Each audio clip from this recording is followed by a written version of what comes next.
ఉగ్రవాదం = ఆర్థిక సమానతలు.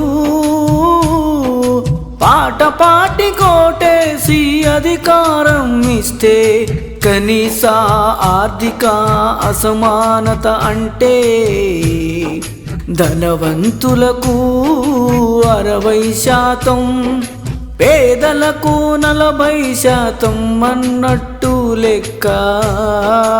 ఇప్పుడేమి జరుగుతుందంటే ధనవంతులకు 95%, పేదలకు 5%.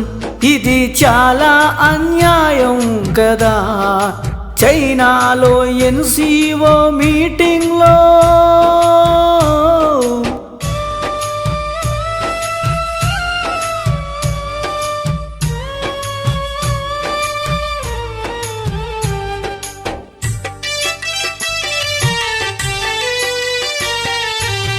మన మోడీ, పుతిన్, జిన్పింగ్ కలిశారు. కలిసి ఏమంటున్నారయ్యా?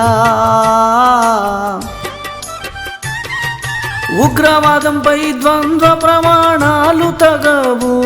మరి ఇప్పుడు కమ్యూనిస్టు దేశం చైనా అయినా అప్పటి కమ్యూనిస్టు దేశం రష్యా అయినా మన ప్రజాస్వామ్య భారతదేశం అయినా అభివృద్ధి చెందుతూ మరి పేదల బతుకు ఘోరాతి ఘోరము ఉండెను కదా.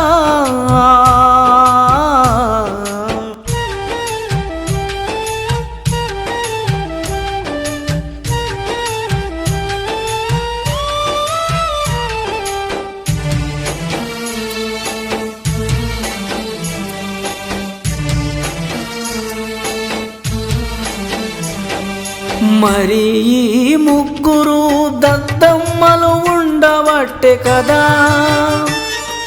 దరిద్రం వచ్చింది. ఆఫ్ఘనిస్తాన్లో భూకంపం 800 మంది చనిపోయారు. హిందూ బాబాలు, ముస్లిం బాబాలు, క్రిస్టియన్స్ పాస్టర్లు, బిషపులు, మరి అతిరథ మహారథులు, మరి మహిమలున్న మహానుభావులు, ఈనాటి దేవుళ్ళు, పేదల ప్రత్యక్ష దైవాలు నిత్యం ఎంతో భక్తి శ్రద్ధలతో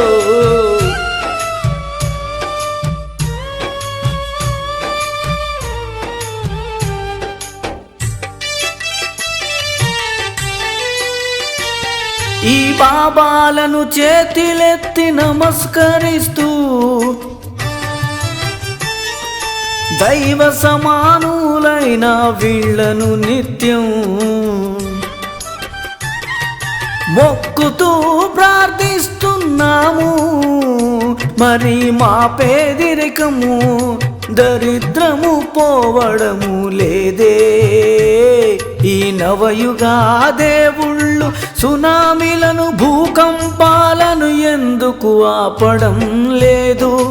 అప్పుడు కామ్రేడ్ పాట పాటి తెలంగాణ రాష్ట్ర కమాండర్ నక్సలైటు వెంకటరెడ్డి వీళ్ళందరినీ చెప్పు తీసుకొని కొడతాడు. బాబాలంతా మోసగాళ్ళు, లుచ్చగాళ్ళు, లత్కొరగాళ్ళు, లంగగాళ్ళు, దొంగగాళ్ళు, దేవుళ్ళ నా బొంగ